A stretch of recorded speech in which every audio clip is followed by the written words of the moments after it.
Uma boa noite a todos e a todas que nos acompanham. Queremos ir acolhendo aos poucos as pessoas que estão por aí. Uma boa noite, bem-vindos a este nosso encontro de formação, de estudo, hoje especialmente é, através da partilha do Padre e da exposição do Padre Alejandro sobre o que é a teologia na nossa vida, em particular na igreja, e o termo também relacionado à teologia. Então, nesta noite, queremos uma forma nos aprofundar um pouquinho mais nesse conteúdo. Uhum. Lembrar uma coisa, não? Que tanto na semana anterior quanto nesta, nós combinamos junto com Marcelo, que forma parte aqui da liturgia, que dedicaríamos estas 2 semanas para falar um pouco sobre a importância da formação dentro da nossa igreja, dentro da nossa comunidade, mas também para nós, quem sabe, antecipar uma possível formação com os agentes de pastoral para o próximo ano, né? Estamos praticamente terminando o ano pastoral e precisamos, de alguma maneira, estar atentos com aquilo que é importante para nós. Todos aqueles que fazemos ou estamos fazendo um caminho dentro da nossa comunidade, também somos desafiados a preparar-nos, né? Preparar-nos para poder ter a importância de uma formação sólida também, mas com algumas coisas com uma base, né? Então vamos esperar uns minutos aí enquanto o pessoal for entrando. Enquanto isso, o Padre Carlinhos vai conversar um pouco, né? Isso. A dinâmica, acredito, assim como foi com o Marcelo semana passada, né? O padre vai fazer a exposição. Nós estamos acolhendo a todos que estão chegando, nos saudando, né? Se alguém durante a exposição do padre, né, é, quiser fazer alguma pergunta, direcionar sobre o que é teologia e sobre a igreja, o tema que o padre tratar nesta noite, pode fazer a pergunta, escreva, e eu vou anotar. No momento oportuno, no momento de intervalo, o padre vai estar respondendo a esta pergunta, né?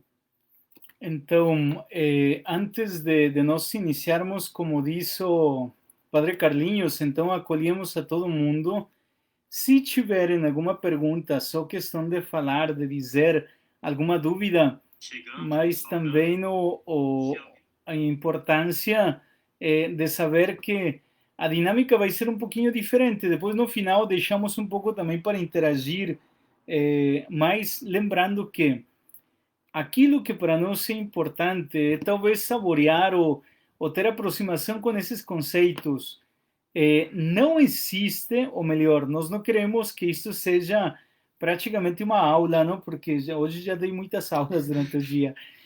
Mas uma forma de aproximar-nos com alguns conceitos que nos ajudem também para aprofundar.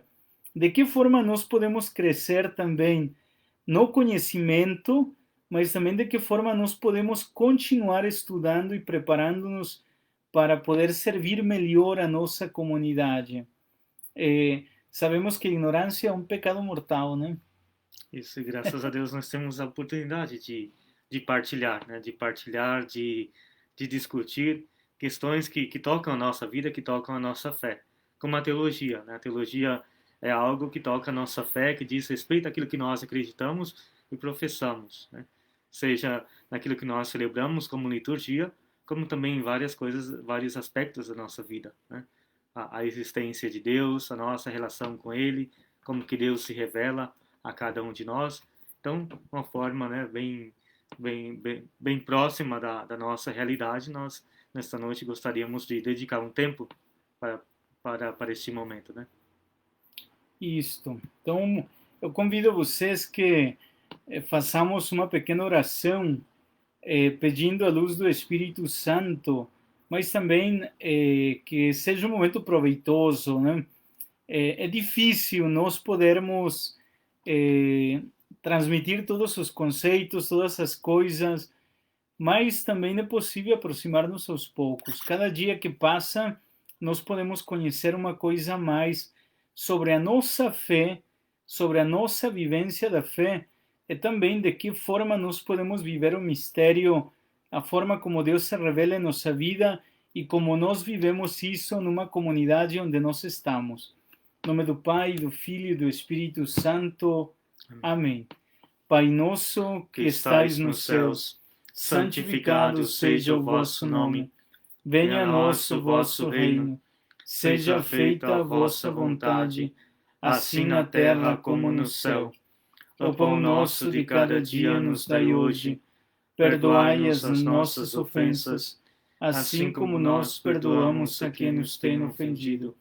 E não nos deixeis cair em tentação, mas livrai-nos do mal. Amém. Que o Senhor nos ilumine e nos acompanhe. Em nome do Pai, do Filho e do Espírito Santo. Amém. Amém. Muito bem, então eu vou partir de dois conceitos, duas palavras. Quem vai estar acompanhando as mensagens aí será o Padre Carlinhos neste primeiro momento e depois nós teremos essa oportunidade de conversar. Então, um abraço para todo mundo que está aí nos acompanhando. A semana passada ficou Marcelo o tempo inteiro e com certeza, segundo nós vimos depois, ele abriu a importância daquilo que é continuar uma formação ou dar-nos a oportunidade de uma formação contínua. Não é possível nós termos uma fé totalmente cega, sem o uso da razão, mas também nós não podemos ter uma fé, uma vivência da fé totalmente racional, sem deixar que o mistério também entre na nossa vida. Nós não podemos desvendar completamente o mistério, porque senão deixa de ser mistério, né? Mas Deus tem muitas formas de manifestar-se, de revelar-se, tal e qual dizia o Carlinhos agora no início. Agora, quando nós falamos de teologia, pensamos que é um conceito muito nosso, muito da igreja, mas se nós olharmos a origem, nasce dentro do seio da filosofia, ainda antes do cristianismo.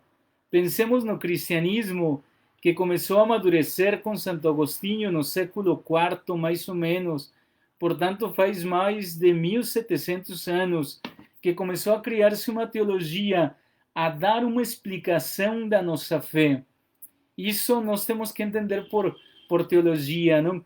O estudo das coisas divinas, sagradas, e também de como Deus se revela.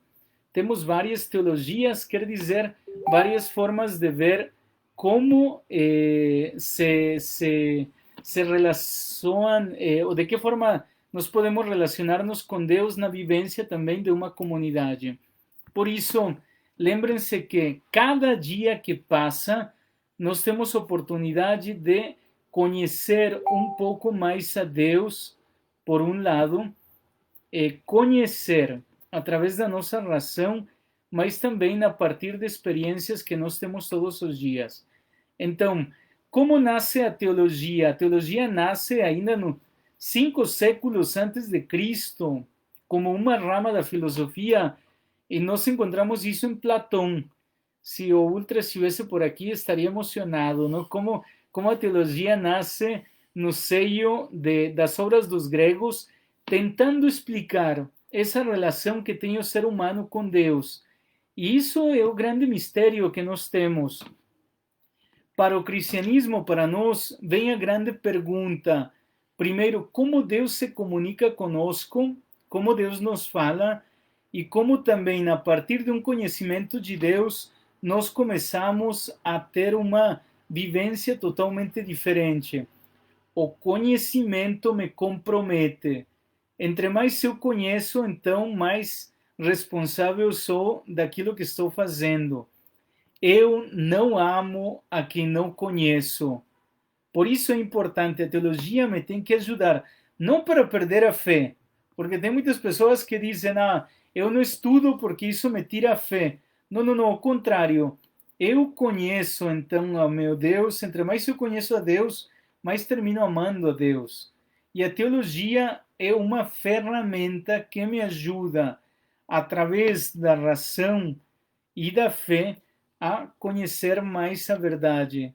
lembrando aquilo que João Paulo II dizia na encíclica do Evangelho de Fides et Ratio, dizia, não?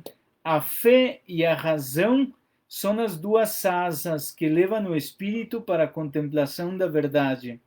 Portanto, não podemos ter uma fé totalmente ingênua, mas também não podemos ter uma razão que tire totalmente o encanto das formas como Deus se manifesta no dia a dia.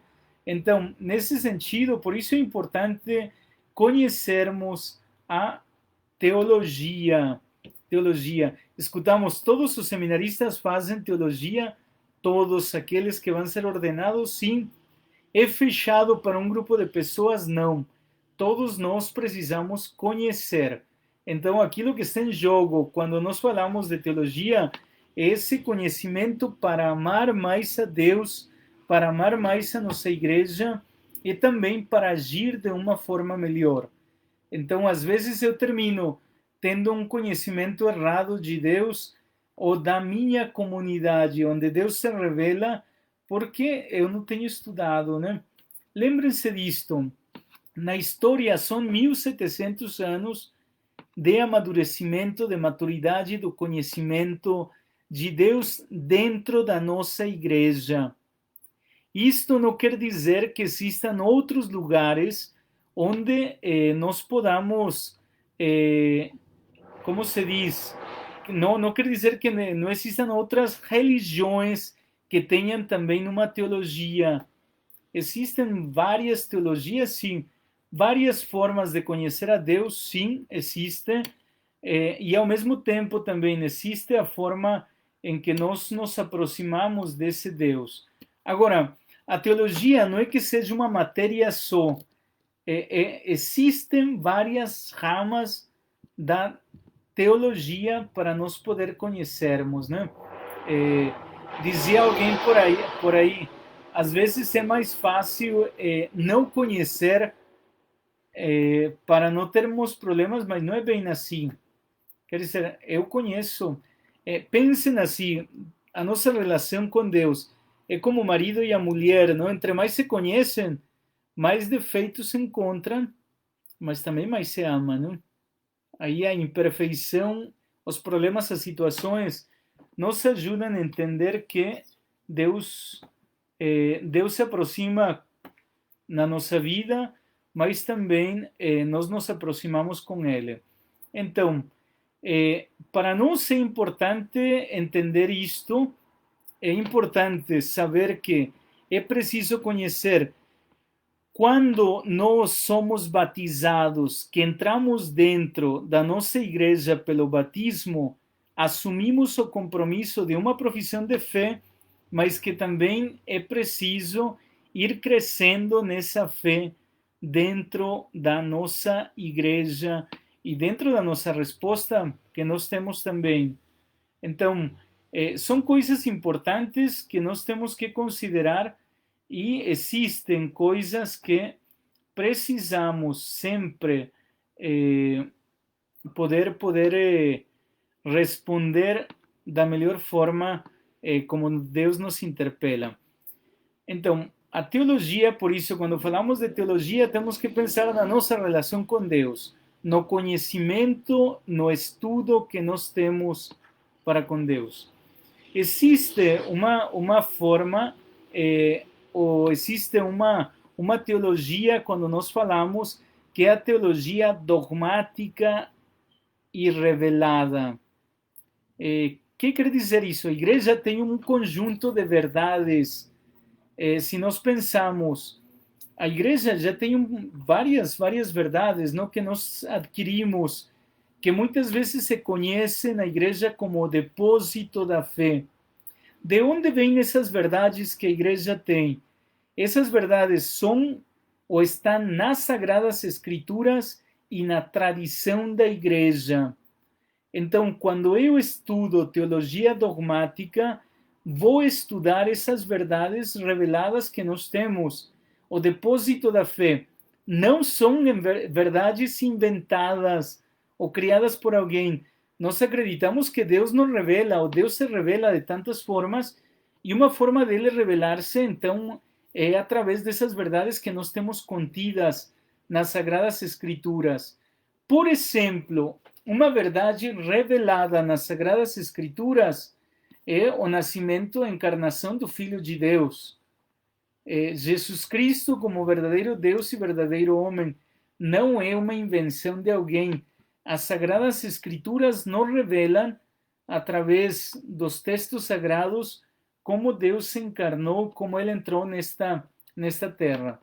Então, o depósito da fé conserva todas essas verdades que nós temos, que são estudadas na teologia dogmática, na teologia sistemática, que nós conhecemos muitas vezes, não? Existem outras verdades que, pela tradição da igreja, têm sido amadurecidas, chegaram numa maturidade, e nós temos isto. Por exemplo, vamos, uma verdade vinda da tradição,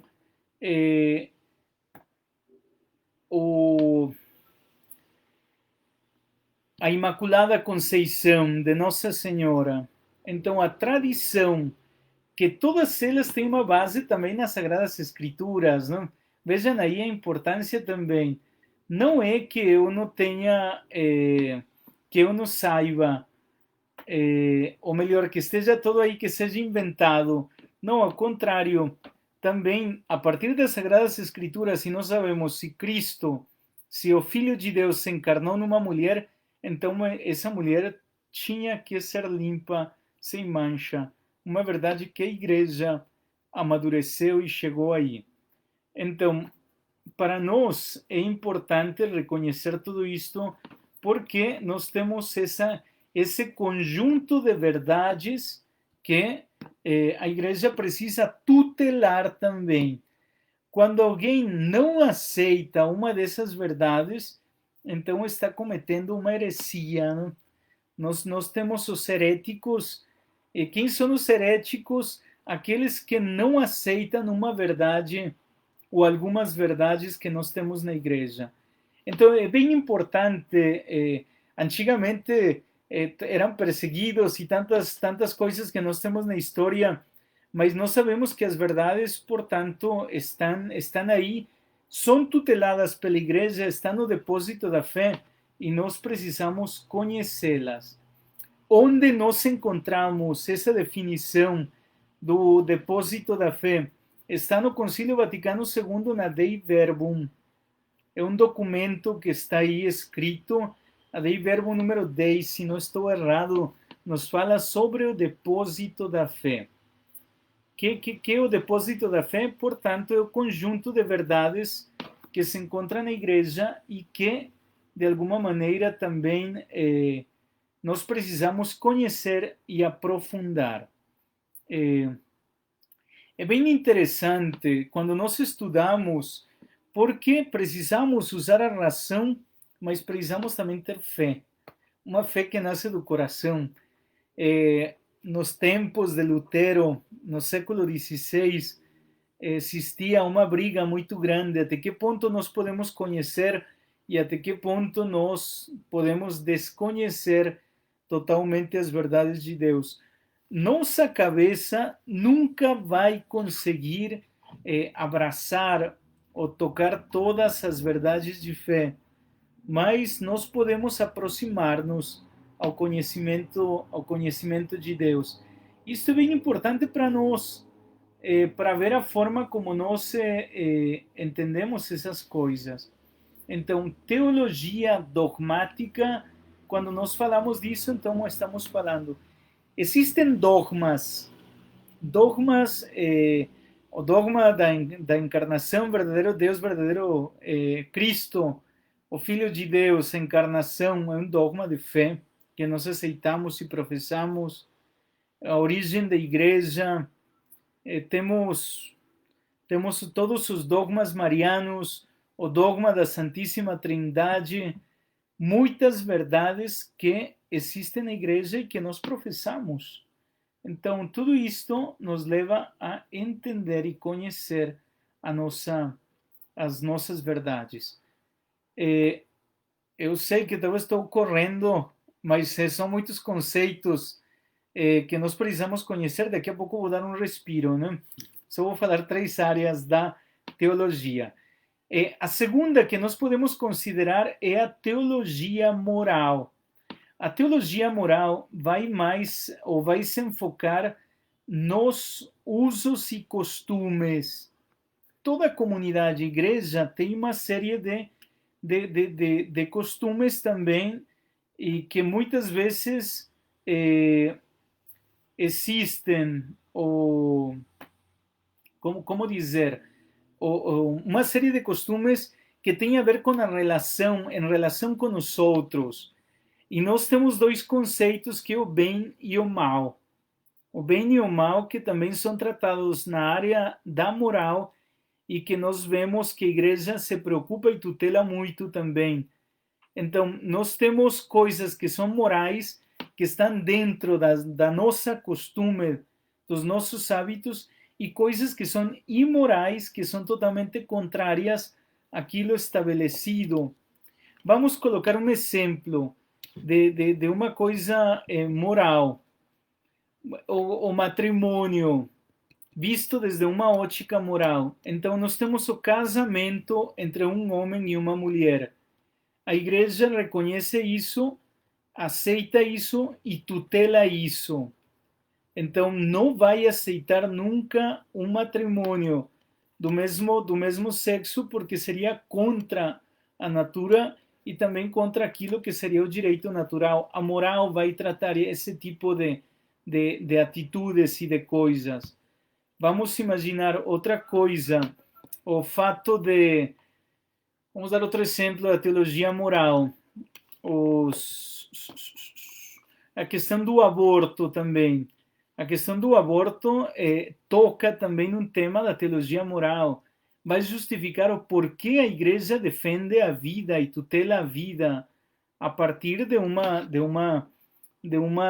teologia construída não só pela tradição, mas também pelas Sagradas Escrituras. Então, vocês vejam que importante, ou de que forma nós podemos olhar essa realidade.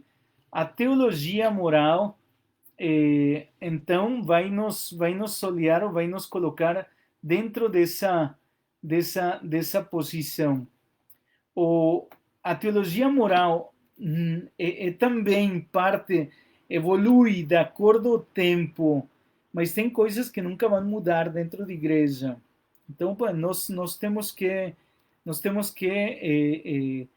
considerar sobretudo aquilo que está dentro da lei natural, né? que não é contra a natura, ou que não escapa às coisas. Vejam bem, até agora nós vimos duas ramas da teologia: a teologia moral e a teologia dogmática. Uma terceira, que é muito interessante, é a questão da escatologia. O que é escatologia? Todos nós pensamos sempre no fim. O que vai vir depois da morte? O que vem? Escatom fala sobre o final dos tempos, sobre o juízo final. O que vem depois da morte? Como acontecerá o juízo universal? Então, nós estudamos, a partir das Sagradas Escrituras, essa área que na teologia se conhece como escatologia, o escatom, que é Cristo, a Páscoa, quem vence a morte, também nos faz participar de alguma forma também disto. E a escatologia sempre aparece como um grande mistério. Quando nós falamos de céu, o que entendemos pelo céu? O que significa? O que significa o inferno? Quando nós falamos de inferno, de juízo e de tantas outras coisas que muitas vezes dentro da nossa vida, do nosso dia a dia, nos questionamos tanto. Alguém disse, eu tenho medo, né? Eu tenho medo do juízo final. Então, ou se pensa, o purgatório famoso que tantos falam, que se existe, não existe, tantas perguntas que os teólogos têm sido feitas, perguntas que são feitas e ainda hoje nós nos fazemos, mas a escatologia vai nos iluminar um pouco sobre esses conceitos que nós temos na igreja como verdades. Lembrem-se daqui, nós damos razões a uma fé. Nós acreditamos por fé, mas também como a ressurreição. A ressurreição, então, é tratada assim na teologia dogmática, mas também é tratada na escatologia. Vamos ressuscitar, como vamos ressuscitar? Ressuscitamos em corpo, em espírito, etc, etc, etc. Então vejam como esse tipo de teologia é importante para nós sabermos e não errar com essas coisas, não? Então, a escatologia, escatom, o final, nós pensamos no fim. Eu tinha um professor que falava sempre de escatologia, não? Como as duas crianças que estão na barriga da mãe, dois gêmeos, não? Um par de gêmeos que perguntam um ao outro, mas existe vida depois do parto? E um deles fala, não sei, nunca fui, não sei se tem vida. Então, nós nascemos e esperamos também esse grande parto, não? Nascer para uma vida nova. Então, a escatologia nos ajuda a entender isto. Agora, existe uma outra área que com isso eu vou dar um intervalo para algumas perguntas para fazê-los descansar, que é a pneumatologia. O que significa isso? A teologia do Espírito. Ou, se nós pensamos na Santíssima Trindade, nós temos Deus Pai, Filho e Espírito Santo. Nós vemos no Antigo Testamento o agir do Pai, Pai Criador, mas vemos também sempre, durante toda a história da salvação, a ação do Espírito Santo. Como o Espírito age, como o Espírito conduz o povo e também como nós temos tantas coisas para poder resolver. Então, a ação do Espírito Santo, depois vem a encarnação do Filho, através do Espírito de Deus que vem com Maria, mas também nós vemos a promessa do Espírito com Jesus, através da igreja que começa a caminhar, e a promessa de Jesus Cristo, eu estarei convosco todos os dias até o fim dos tempos. Amém. Então, nós temos essas 4 áreas que nós vimos até agora. Agora, não sei, Carlinhos. Isso. Agora assim consigo respirar. E Carlinhos pergunta algumas coisas também a partir daquilo que vocês falaram. Então, outra vez o padre, né, saúda a todos, saudamos quem está nos acompanhando, nos saudando, que Deus possa abençoar a cada um de vocês. Muito obrigado por estarem nos acompanhando, né, nessa noite. A dinâmica, como eu dizia no início, né, é dar continuidade àquilo que o Marcelo começou semana passada, né? Hoje, um momento mais expositivo, a primeira parte, onde o padre está expondo o que é a teologia, como ela é dividida nas suas áreas, e depois nós estamos abrindo para as perguntas, e depois o momento final vai ser um momento também mais de partilha, também comunicações. O Vitor, da pastoral da sobriedade, ele pergunta assim: qual o limite entre as verdades de fé e os mistérios? Então, nós temos... saúdo a Vitor, não? Primeiro, antes de mais nada. Então, o mistério se revela de alguma forma.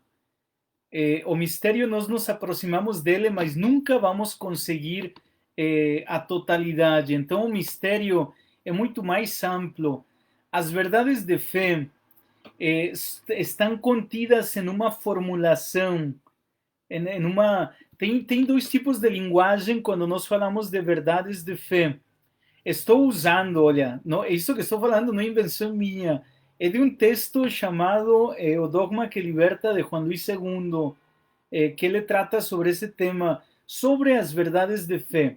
Então, as verdades de fé, quando nós temos uma verdade, nós temos uma linguagem icônica, que é a fórmula que nós temos, e temos uma linguagem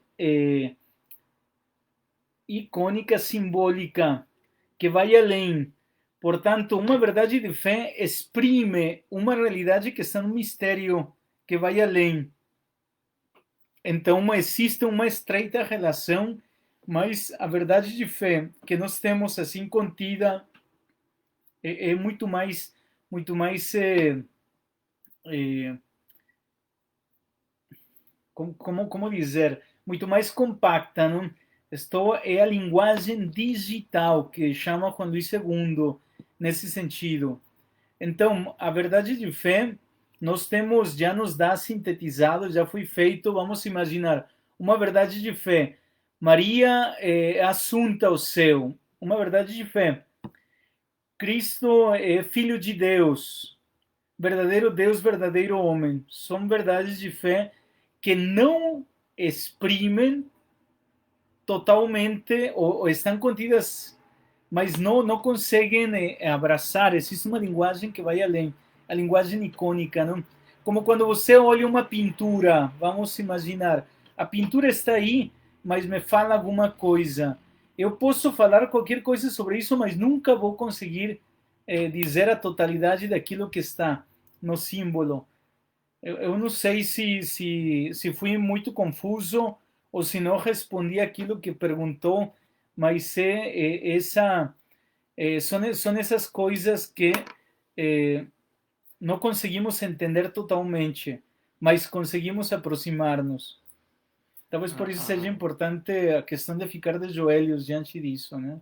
Até mesmo se nós conseguíssemos responder tudo que envolve o mistério, né, ele deixaria de ser um próprio mistério, né? Como não é um mistério no sentido que é escondido, né? Também, mas ele diante do mistério, sim, dobrar os joelhos, né? É interessante durante a missa, né, quando o padre, após o momento da consagração, né, o padre se dirigindo ao povo diz: eis o mistério da fé. Né? Nós estamos realmente de joelhos nesse momento, né? diante desse mistério. Né? Nós ali, a nossa verdade de fé, a presença real de Cristo, e ao mesmo tempo tem um mistério que está sendo oferecido a todos sob o altar, né? E precisa da fé. Por isso até mesmo o gesto de estar de joelhos diante desse próprio mistério. Exato. Então são essas coisas que nós podemos aproximar-nos. Agora, existem, eu sempre penso nas verdades de fé, que nós temos como, quando você vai caminhando, vai por uma estrada e você tem as diretrizes por onde você caminhar, não? Quando você faz o caminho de Compostela, não sei se você fez, tem aquelas flechas, as setas amarelas que te levam até lá. Então, as verdades de fé me levam ao centro, ao grande mistério. São coisas, mas já foram bem discernidas, não? Então, Sabendo também, como o padre dizia no momento que falava sobre a teologia sistemática ou dogmática, é todo o mistério de fé, todo o dogma, também ele parte de um amadurecimento. Né? Depois a igreja, depois ela rezar, né, do povo, né, da devoção do povo, não é nada imposto, né? Não é que o Papa ele decide sozinho, né? Ele acorda e vai decidir que agora Maria foi assunta ao céu. Não, é toda uma tradição, toda uma vida de oração da igreja, a, a própria fé do povo amadurecida depois de um debate teológico maduro, sano, a igreja declara, né, proclama esse dogma. Mas também é bonito quando parte também do povo, porque parte do povo, né? A devoção do povo, Maria, Mãe de Deus, né? O povo já na sua simplicidade, né? Então, para ver como que também a teologia, ela é acessível também àqueles que são simples e são humildes de coração, né?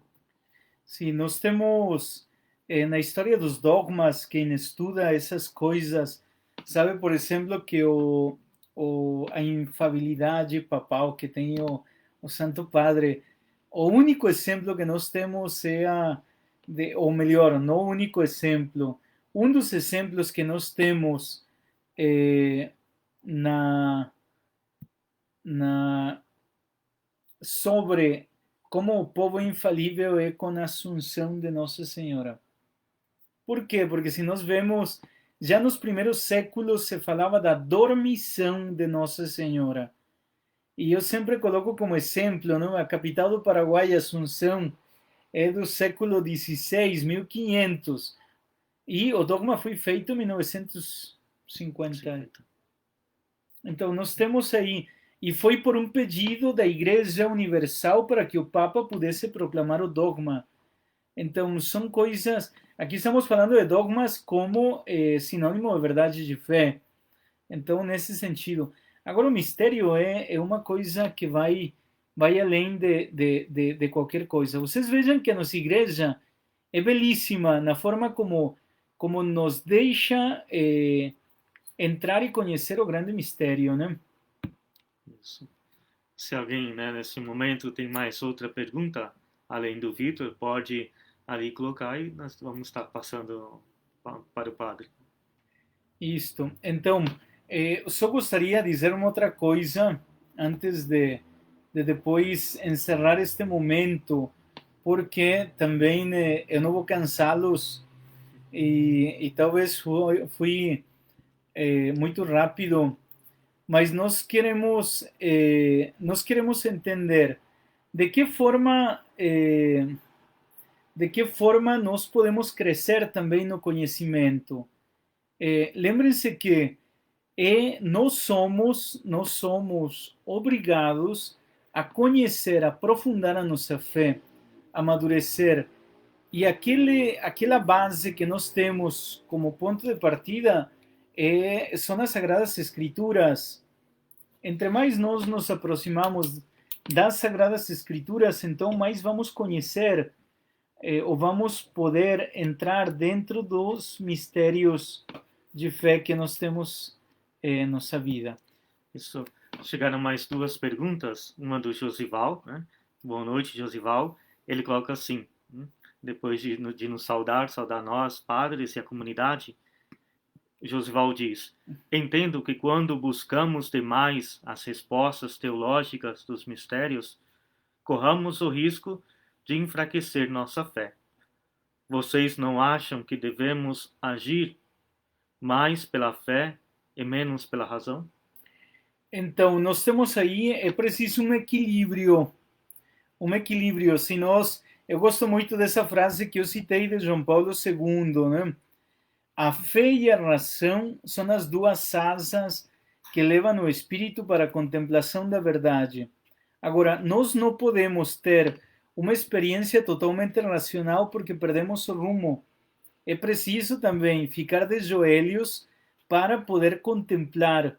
Deus se revela também da simplicidade e nós temos aí um estudo, uma experiência totalmente séria. Agora, aquilo que acontece no processo de conhecimento é a purificação de certas coisas. Entre mais eu conheço, mais próximo eu fico de Deus. Tem o Luiz Pasteur, não sei como se diga em português, conhece? Pastor. Pasteur, não? Olha que chique o Carlinhos falando. Ele fala, muita ciência, ou melhor, pouca ciência nos deixa longe de Deus. Muita ciência nos devolve para Deus. É bem interessante isso, porque entre mais eu conheço, mais minha fé cresce mais. Tem coisas que a razão nunca vai conseguir explicar. Tem um físico que ele escreveu um texto chamado Deus e a Ciência. É prêmio Nobel de Física chamado Louis Guitton, um francês. E ele chega até onde a ciência fica de joelhos diante do grande mistério, que não tem como explicar. Então, Josival, não tem problema, ao contrário, talvez tenha um momento de crise, sim, mas podemos crescer. Eu tenho que ter uma guia, porque senão eu fico perdido. Quando nós vemos alguém que entra a estudar teologia e perde a fé, então quer dizer que não foi à frente, não ficou no começo. Isso. Temos outra pergunta, a Ritinha, né? Podemos afirmar que a breve formulação que a Igreja ensina e propõe como verdade revelada, que o Verbo divino não assumiu uma pessoa humana, mas uma natureza humana com todas as partes, corpo e alma racional que a integram? Sim, eu acredito que sim, né? Eu não entendi muito bem na pergunta, mas está falando de pessoa e natureza, não? Se não estou errado. Quando nós falamos desse debate, já o debate cristológico nos coloca, primeiro, três personas. Se nós vamos entender esse grande debate cristológico, os gregos persona como se fosse máscara, mas existe depois a questão da mesma natureza do Pai. Então, a partir nós acreditamos, Richinha, eh, Jesus Cristo, verdadeiro Deus e verdadeiro homem. Então, é uma realidade que, quando nós falamos de verdadeiro homem, então falamos de uma pessoa, tanto que Skilevec vai falar, não? Entre mais, era tão humano que só Deus podia ser.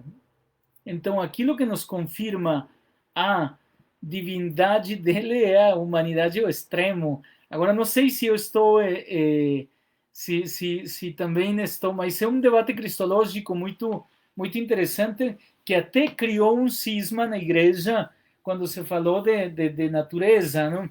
Mas poderíamos falar aqui um bom tempo sobre isto para poder entender.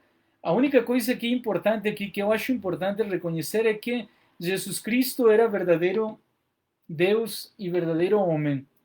As grandes heresias atualmente dos teólogos vão quando alguém puxa mais para um lado ou para o outro, que esquece a humanidade ou esquece a divindade, né? Isso são temas, né, muito, né, agradecemos a Ritinha por haver necessitado, né, essa provocação, essa inquietação. São temas que foram ultimamente muito discutidos sobre a parte de Jesus histórico, né? Recuperar essa parte, né, onde Jesus nasceu, como que era o rosto de Jesus, toda essa parte suscitou muitos estudos ultimamente, né? E ao mesmo tempo trouxe a aproximação, sempre são conteúdos que vão sempre servem para enriquecer a nossa fé no Cristo, né? Que é o nosso Cristo, o Cristo Salvador. O Marcelo Furlim, né, que esteve, que abriu, né, esse momento de formação, ele coloca assim, né, depois de nos saudar, né, o mistério inesgotável que se dá a conhecer e que se oculta somente pode ser compreendido narrativamente. Há uma história, um enredo de salvação. Compreendemos o movimento do mistério porque a palavra se fez palavra. A palavra com letra maiúscula, né, se fez palavra, né? Belíssimo, né? Como nós temos. Agora é importante entrarmos aí. Ô Josival, estou pensando em você agora, né? Quer dizer, o mistério sempre continuará e Deus se revela de tantas formas, mas é preciso conhecê-lo, né? É preciso estudá-lo. Não para ficar mais arrogante ou para acreditar que eu sei mais ou conheço, ao contrário, para poder servir. Nós pensamos nos grandes teólogos santos que a igreja teve, e eu penso agora no Proslogium de Santo Anselmo, belíssimo, não? O mistério inesgotável, ou nós podemos pensar em Santo Tomás de Aquino, grande teólogo da teologia perennis. É impressionante, no final, ficar de joelhos diante de um mistério que não vai nunca ser esgotado, né? Muito bem, Isso, Carlinhos, temos alguma outra coisa? acredito que também a contribuição do Vitor, né? O Vitor disse assim, né? A fé não pode extrapolar os limites da nossa realidade terrena. Porém, o acreditar no além da nossa realidade fortalece a esperança de alcançar uma vida suprema após a morte. Isto, é isso mesmo. Quer dizer, nós não podemos ficar desencarnados. Deus se revela nas coisas cotidianas que nós temos. Então, o fato de nós nós não podemos ter sermos fanáticos, não? O fanatismo, ou a falta de conhecimento, ou a renúncia deste mundo, como nós escutamos muitas vezes, nos tira a oportunidade de descobrir o grande mistério de Deus nas coisas que nós vivemos, né? Então, a esperança na vida futura se alimenta graças à realidade que nós vivemos, né? Isso. Enquanto até mesmo, né, se nós olharmos na história da nossa igreja, né, na nossa teologia confessional, teologia católica, cristã, né, quantas pessoas se santificaram também, porque souberam dar a sua contribuição a nós, né? Basta pensar também com a sua santidade de vida, com a sua busca de Deus, né? Se aprofundaram nos estudos teológicos e deram para a igreja, para a história da igreja, muita contribuição, né? Podemos pensar Santo Agostinho, São Tomás de Aquino, né? O próprio Papa João Paulo II, ou o próprio Papa, né, Bento XVI, né?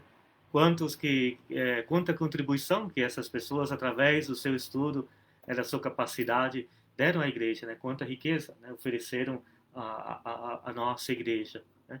Por quê? Porque foram capazes de se aprofundar, sempre com o olhar da fé, né? Motivados com o olhar da fé, né? Foram capazes de colocar, né, a serviço. A teologia é isso, né? Quando um sacerdote ou um seminarista ele estuda teologia, é para servir melhor a igreja, né? Para servir melhor o povo de Deus.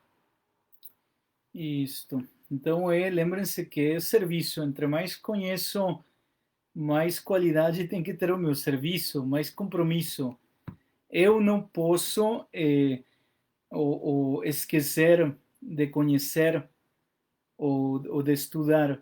Entre mais conheço, mais simples são as coisas, também na relação. Tem esse sentido, por isso nós temos que estudar. Nós não podemos complicar-nos, não escapar de uma realidade, de um mistério que está aí em nossa porta.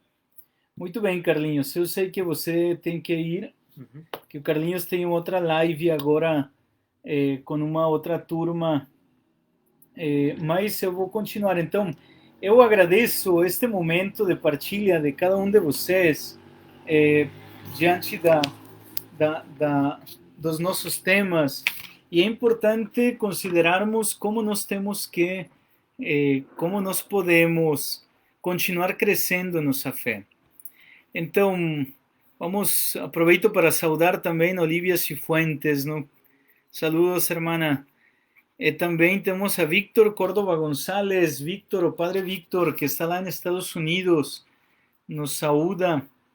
E nós temos aqui mais o Marcelo Martins de Moraes. Saudações, Marcelo. Nancy Cuellar e demais. Agora, o Maria Rita nos diz: quanto mais estudamos, mais simples deve ser a compreensão. Pois é, entre mais nos vamos avançando e mais nos aproximamos, então, mais fácil deveria ser, não? O Alceu nos diz: na teologia cristã existe uma única divindade consubstanciada, ou seja, na mesma substância, com três pessoas. Percebo que há vários tripé no cristianismo. Exemplos: Jesus, Maria e José, Gabriel, Miguel e Rafael, Abraão, Isaac e Jacó. O que há de concreto nessa triade? Ou é apenas uma coincidência? Então, Alceu, aproveito para saudar o senhor e dona Marilena. Seria um tema interessante. Nós sabemos que na numerologia, no estudo da numerologia, nas Sagradas Escrituras, o 3 também é uma questão de perfeição. Não sei se eu falo que tem a ver essa realidade a partir daquilo que nós encontramos, estou mentindo. Não tinha visto desde essa ótica, mas seria interessante descobrir os três que aparecem, as triades, não, que aparecem nas Sagradas Escrituras. Eu não tenho conhecimento se tem relação ou se é uma mera coincidência, não? Mas é interessante isso. Quando tenha oportunidade, vou dar uma olhada. Nancy Cuellar nos dice, fe e ciência caminham de mãos dadas. Pois é, tem essa realidade, nós não podemos, tem uma autonomia, mas não pode ser tudo, a fé e a razão, não? Tem uma autonomia, mas caminham juntas ao mesmo tempo. Ana Cristina Arroyo, Deus te abençoe, Ana Cristina. Ruchi Corradi, boa noite, pároco. Boa noite, Ruchi. Saudades de você. Soubemos que está viajando, não? Então, saudações a todos interiores. Amanhã está de aniversário, então parabéns também. Cintia Sánchez, hola, Padre Alejandro, saludos, saludos, Cintia. Hasta la California, Estados Unidos, ¿no? Que Dios te bendiga también. Gisele Cerati nos saúda, boa noite, Padre, sua bênção, Deus te abençoe, Gisele, e estamos aqui. Muito bem, eu aproveito este momento para poder agradecer a presença de todos. Vinícius Souza também está aqui conosco, e saber a importância da formação. Nós podemos, ou a intenção é que no futuro, talvez depois, de forma presencial, nós tenhamos a oportunidade de uma formação. É responsabilidade também da igreja oferecer uma formação. Não para tirar a fé de ninguém, não. Ao contrário, para fortalecer a nossa fé e fazer para ter um melhor serviço de qualidade, não? Celina Bertamati Piacesi nos separo para pensar, para amar é necessário conhecimento. Exato. Vejam, é bem interessante, entre mais eu conheço, eu amo mais.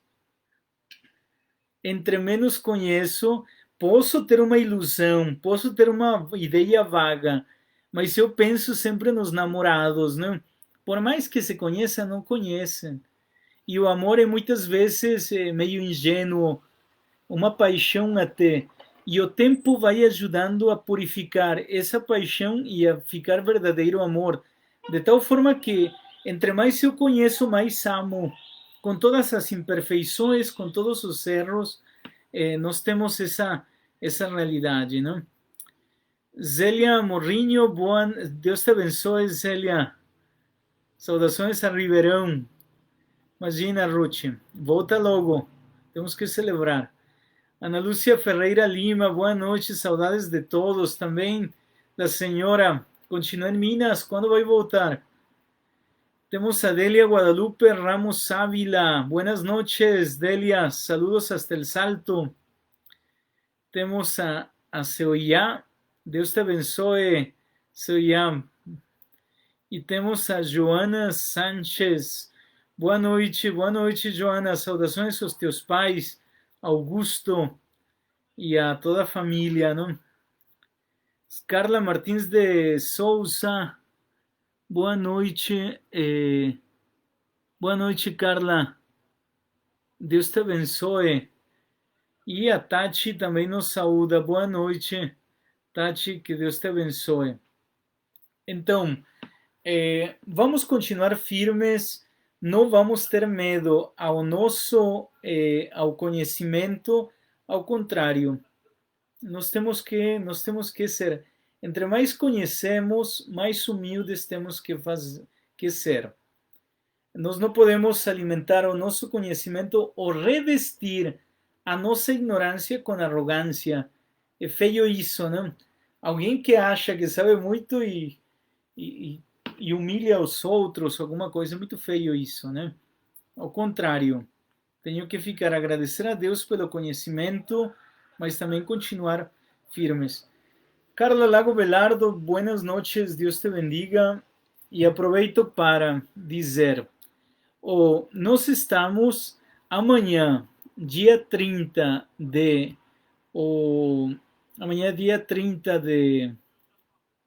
setembro, nós terminamos o nosso mês.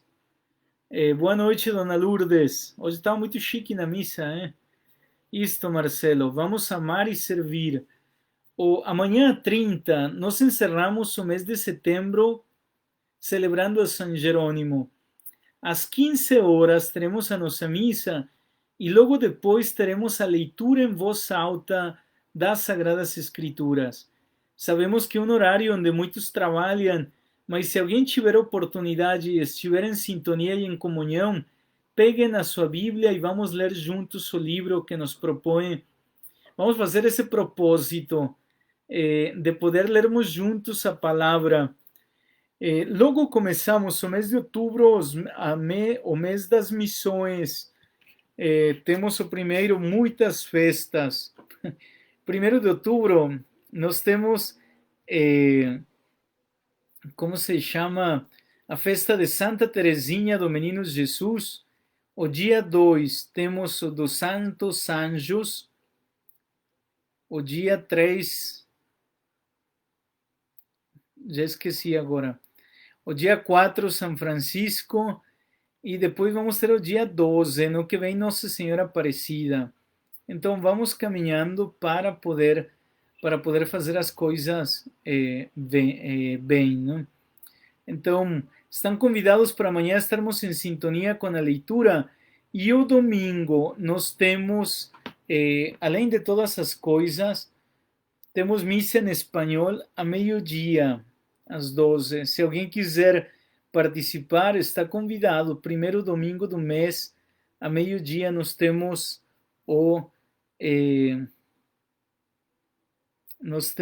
a missa em espanhol, né? Vamos lá. Nós temos Maria Rita que nos diz: o conhecimento está para o serviço, para servir. E isso mesmo, né? Eu não posso guardar tudo isso, mas tenho que colocar à disposição e como serviço dos outros. Victor Paulo Ramuno: verdadeiro conhecimento gera humildade, pois quanto mais sabemos, mais vemos que temos que aprender. Pois é, nós temos tantas lendas. Contam que Santo Tomás, o grande teólogo, quando terminou a Suma, mandou queimar todas as obras, não? Por quê? Porque não continha, era nada diante do conhecimento de Deus. Mas nós temos que pensar também por esse lado, né? O Marinei Martinez nos disse: boa noite a todos, sua bênção, Deus te abençoe, Marinei. Isabel Luz nos diz: aprendi um pouco sobre teologia, conjunto dos princípios de uma religião. Pois é a forma como nós conhecemos ou nos aproximamos à nossa religião.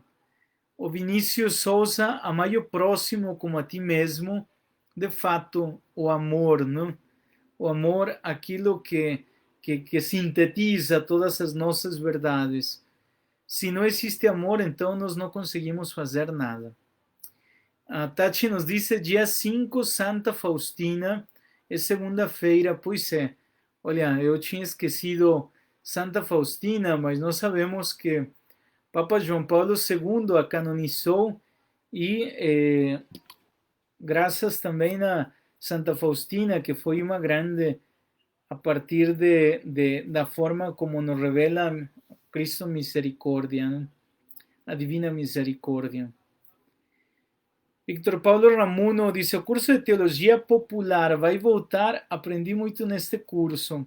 Então, Victor, nós estamos junto com Marcelo aí, ele a proposta de oferecer esses momentos de formação e de criar uma turma, mas nós vamos amadurecendo a ideia de tal forma que possamos fazer uma coisa que seja útil para a nossa comunidade, mas que tenha consistência também, né? Então, antes de terminar também, eu gostaria de agradecer a todos aqueles que têm ajudado no Domingo da Solidariedade. Então, eu vou terminar com isso. Se alguém de vocês aí em casa que está nos acompanhando tiver por aí um pacotinho de café, então pode trazer, que a gente aceita. Na verdade é assim, estamos preparando as cestas de todas as famílias e nos faltou um pouco de café, não? Vai dizer: falta muito café? Não, alguns 30 pacotinhos, mas se alguém tiver por aí pacotinho disponível para poder ajudar, então nós agradecemos, tá bom? Então, se alguém puder vir nesses dias trazer esse pacotinho, a gente agradece, tá bom? Isabel Luz nos diz, padre, quero aprender muito mais sobre teologia. Muito bem, Isabel, então vamos estar juntos, né? Vamos fazer um momento de oração, agradecendo a Deus, deram as 21 horas, e agradecer a Deus por este momento, por esse momento que estivemos juntos, e agradecer a Marcelo também, que a semana passada deu toda a parte introdutória. Que Maria Santíssima, aquela que recebeu o Verbo no seu ventre, possa nos interceder por cada um de nós, e o Espírito de Deus também nos ilumine em todo momento. Ave Maria, cheia de graça, o Senhor é convosco. Bendita sois vós entre as mulheres. Bendito é o fruto do vosso ventre, Jesus. Santa Maria, Mãe de Deus, rogai por nós, pecadores, agora e na hora de nossa morte. Amém. Que o Senhor nos abençoe e nos acompanhe, em nome do Pai, do Filho e do Espírito Santo. Amém. Uma boa noite a todos, fiquem com Deus e vamos jantar, que já é tarde, né? Uma boa noite.